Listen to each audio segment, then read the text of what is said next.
All right. Welcome back, everyone, to more A Broken Sword. I did a couple of videos last night, and they haven't recorded the game sound. The game sound was really... I think the game sound probably was not... It was there, but it was really, really quiet. I did go and talk to Moo and Rosso. I don't know if they're going to be there after I come back from Ireland. I'm going to have to chance it at this point. So we're going to go straight to Ireland. We're not going to mess about talking to Rosso. We're going to go straight to Ireland and get it done. Hopefully we can get all the conversations we need to get done first. I'm going to change it up a little bit. I'm going to do things a little bit differently. But hopefully when I finish Ireland, we can come back and we can actually talk to Rosso and Moo. I don't think Moo disappears. Actually, no, you can talk to Rosso, I believe. If I remember rightly, you can. So, if we can't, I will add something at the end of the LP of doing some kind of additional dialogue. I've seen it on someone else. I think Rocket Baby Dolls, I think his name, the YouTube channel is. He did like additional dialogue, like additional things you can do. One thing he did do was actually show off exactly what you can do with Nico and how much you can annoy her. I never actually realised that. It was actually quite it was quite what's the word? Unusual is the right word. Anyway, let's go, shall we?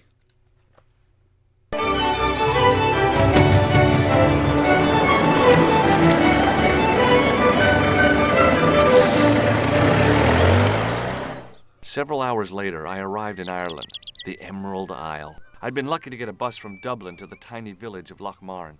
On the way out, the driver told me there was only one service a day. The menu was limited. It read, "No food today." I didn't care. I'd lost my appetite somewhere over the Irish Sea. The lad was doing his best to express his adolescent aggression. His effort was somewhat diminished by the fringe of milk on his lightly feathered upper lip. Alright, I'm going to do the inside first.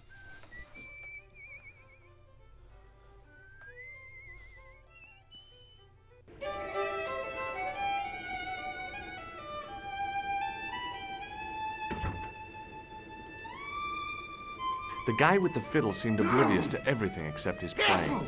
Meanwhile, everyone else in the bar seemed oblivious to him. He wasn't listening. The guy sat in the corner as if he was a permanent fixture. Hello there. My name's George Stobbart. Pleased to meet you, I'm sure. I'm O'Brien. Can I help you? What can you tell me about the castle, Mr. O'Brien? It's a fine site now, isn't it? Dates back to the 10th century, you know. Most of the existing building was added much later, of course. Are the ruins open to the public? Oh no, it's much too dangerous. Anyway, there's nothing of interest remaining. Pegram thought otherwise, didn't he? But it's not difficult to get them history boys excited, is it? Give them a bone to play with, and they're happy as puppies. Was it Pegram who dug up the tripod at the castle? The same man, if he wasn't his twin brother. And can you guess what he did with the tripod? He sent it to a museum in Paris. I've seen it. How can I get into the castle? But those walls were built specifically to stop people getting in, Mr. Stobbart. But I dare say you'll find a way, if you will. Do you know where I can find Pegram? You're too late to meet that fella. Is he dead? Not that. But he's gone from the village. A sore point with our esteemed host, I might add. Why has Pegram's departure upset the landlord? He's lost a paying guest, that's why. More than that, there's the question of an unsettled bill. Poor Michael's seen red over the business, and I don't blame him. Can you tell me more about the landlord? Mick Leary? He's what you call a would-be sophisticate. The trouble is, his idea of sophistication extends as far as putting paper in the lavatory. I never worked out why he did that. It's much too dark in there to read. That's true. Have you ever run your hand over the back of the door? The graffiti is written in Braille. God. Do you know where Pegram has gone? I'm sorry, but I don't. He upped anchor in the dark and shipped out before the dawn. Why did he do that? Who knows? A guilty conscience or a secret assignation. Whatever the reason, he'll not be missed in Lochmar. Maybe now the fuss about the gem has died down, we can get back to normal. What can you tell me about the gem which Pegram found? Now there's a gem which should never have been taken. A man would have to be full of greed to covet that stone. What's your interest in the jewel? You're not a reporter, are you? Oh no. Thank the Lord for that. Goodbye for now. There was a vacant look on his cow-like face that said quite clearly, nobody home. His elbow rested on an obviously soggy piece of towel. Hi, my name's Stobbart, George Stobbart. Hello there, mister. What can I do for you? Can you tell me anything about the castle on the hill?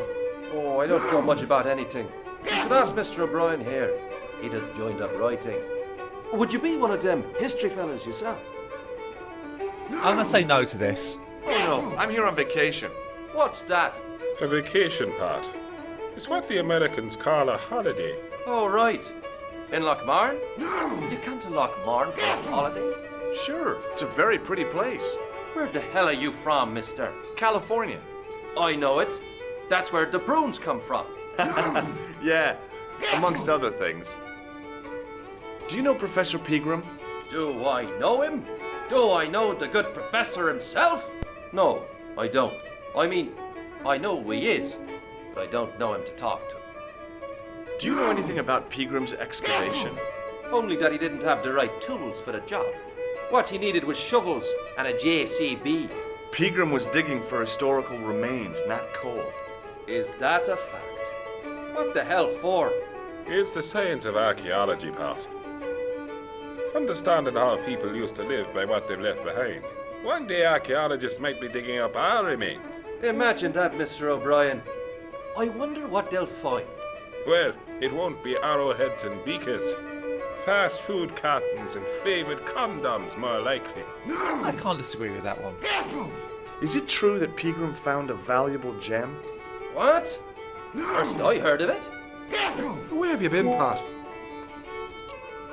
For that gem is the talk of every town from Lochmarn to Ballydoon. Nobody told me. The lucky sod. So that's why he scampered. Did anyone from the village work at Pegram's dig? I tried it myself, but that high and mighty history man called me incontinent. What a nerve. Hadn't I dug more holes than the rest of them put together? Bye for now.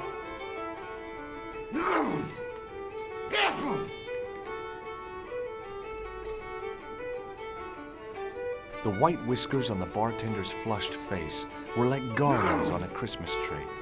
The resemblance ended there. I never The know top what of his he's head doing was when too he's kind of slick and like. shiny Looks to like act as a is he perch cleaning for a glasses or Christmas something? angel. Oh yeah, he must be. I thought he was always done something suspicious. It was an electric pump operated by pushing a small lever.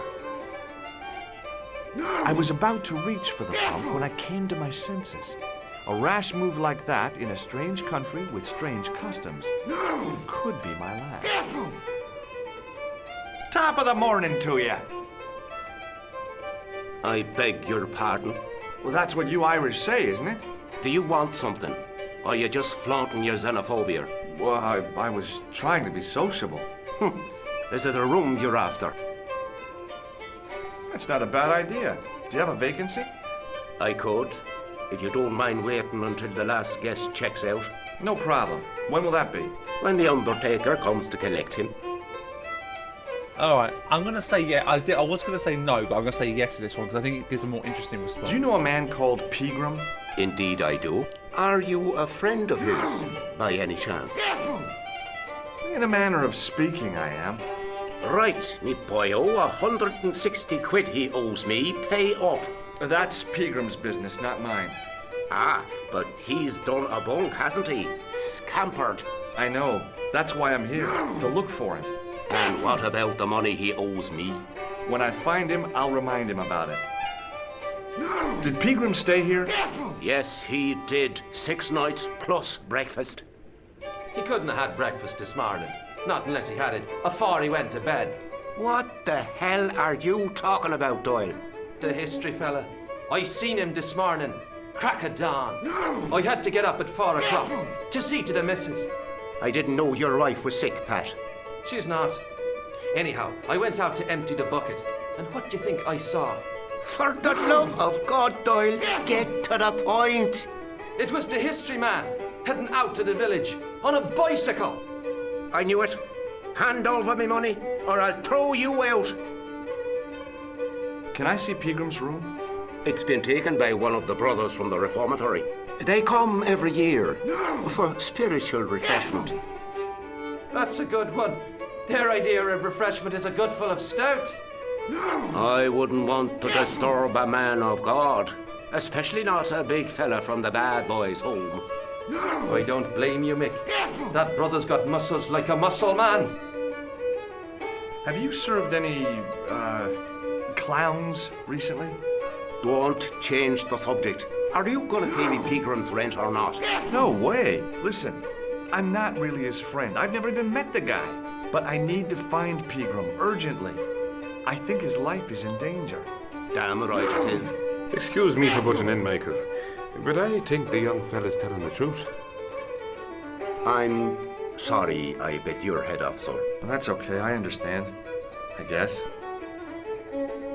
Have you served any, clowns recently? No, you're the first today.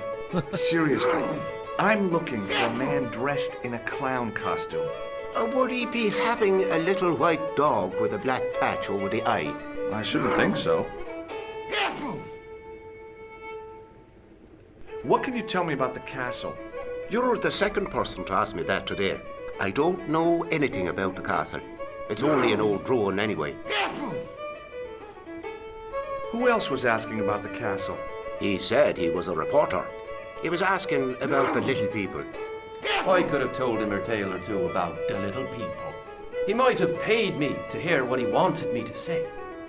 Anyway, I chucked him out on his arse. Good for you, Mick. That's the way to deal with journalists.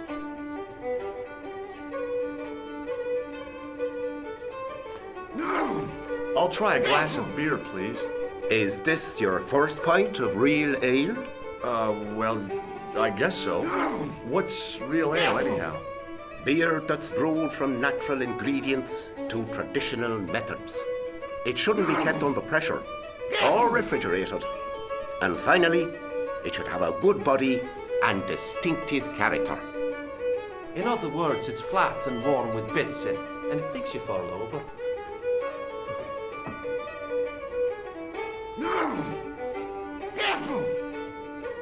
Thanks.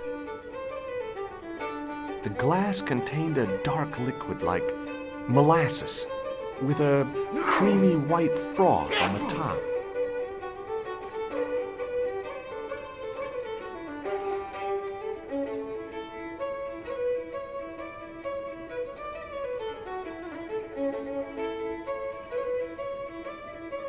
The glass was empty.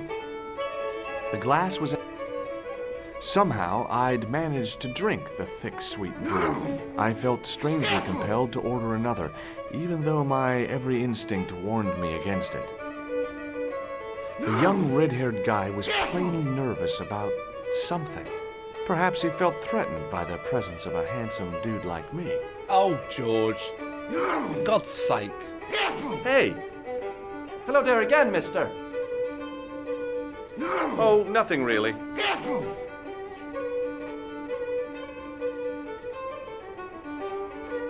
As the man raised his arm to drink, I snatched the towel away.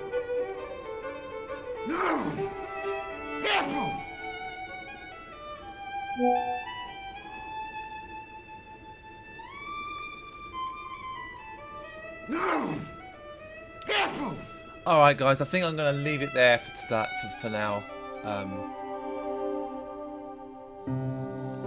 We've done a decent amount, and I think we can get the whole bit where we got to, well, I did get to in my last attempt at this in the next video, which is going to be about 20 minutes. It shouldn't take me that long. I've already spoken to Doyle. I've just got to talk to Maguire outside. He will tell us what he needs to tell us, and then he will describe, you know, what we need to do, and then I'll talk to Doyle, and then I can talk to Fitzgerald in one big whole thing. That's all for now, guys. I'll see you next time. Bye-bye. Thank you guys for watching the video. You've reached the end, so thank you again. This has been recorded and edited by myself. If you enjoyed it, please hit the like button.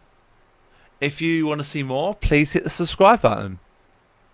And hit the bell to get notified of when I upload. If you want to see me do live streams, head over to my Twitch. Link is in the description. Thank you once again, guys. I'll see you in the next one.